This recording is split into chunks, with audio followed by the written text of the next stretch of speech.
Tu attends de ne plus avoir peur pour agir, et ça t'empêche d'avancer. Mais en réalité, c'est toi qui te bloques.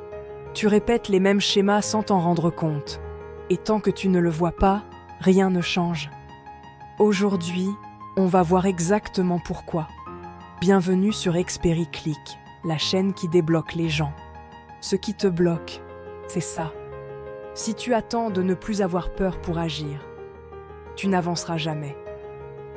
Et pire, tu es peut-être en train d'éviter exactement ce qui pourrait changer ta vie.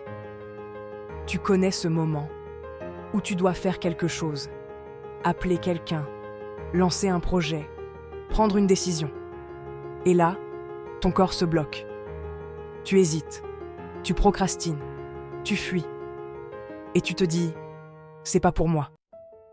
Mais si je te disais que ce moment-là, c'est exactement l'inverse, ce n'est pas un signal d'arrêt.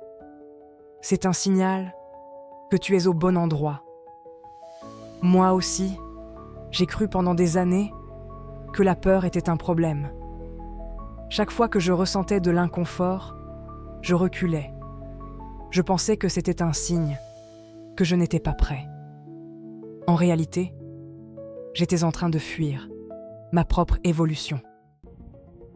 Tu connais Edmund Hillary, le premier homme à avoir atteint le sommet de l'Everest. Avant de réussir, il a échoué.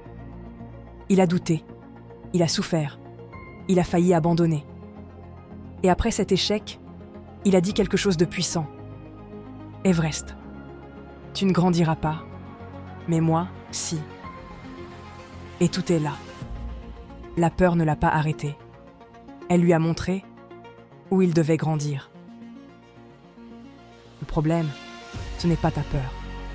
C'est ce que tu crois qu'elle veut dire. Ton cerveau a une mission, te protéger. Et pour lui, tout ce qui est inconnu est un danger. Même si ce danger, c'est juste parler en public, changer de vie ou sortir de ta zone de confort. C'est ton amygdale qui s'active.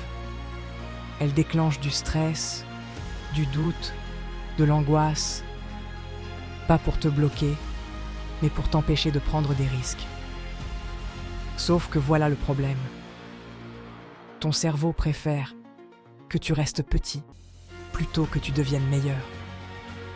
Pour comprendre ça, imagine 3 zones. La zone de confort, facile, prévisible, mais stagnante. La zone d'inconfort, stressante, incertaine, mais c'est là que tu progresses. La zone de panique, trop intense, là où tu bloques. La plupart des gens font une erreur. Ils évitent complètement la zone d'inconfort, alors que c'est la seule zone où ta vie peut changer. La vraie question, ce n'est pas comment ne plus avoir peur. C'est comment utiliser cette peur.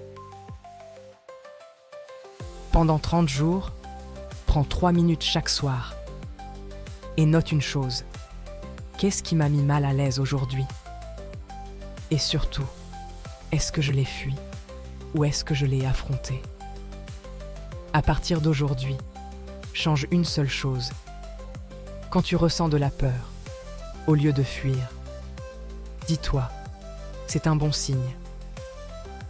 Parce que si c'est inconfortable, c'est que tu es en train de grandir.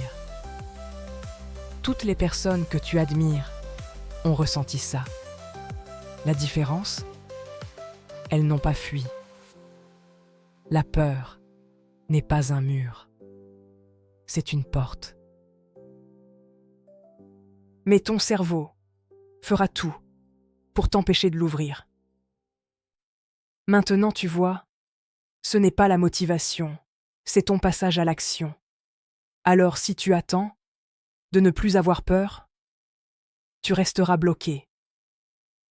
Mais si tu comprends que la peur est un signal, alors chaque moment inconfortable devient une opportunité. Si tu veux te débloquer, comprendre tes blocages et passer à l'action, abonne-toi. Dis-moi en commentaire, quelle est la chose que tu évites depuis trop longtemps?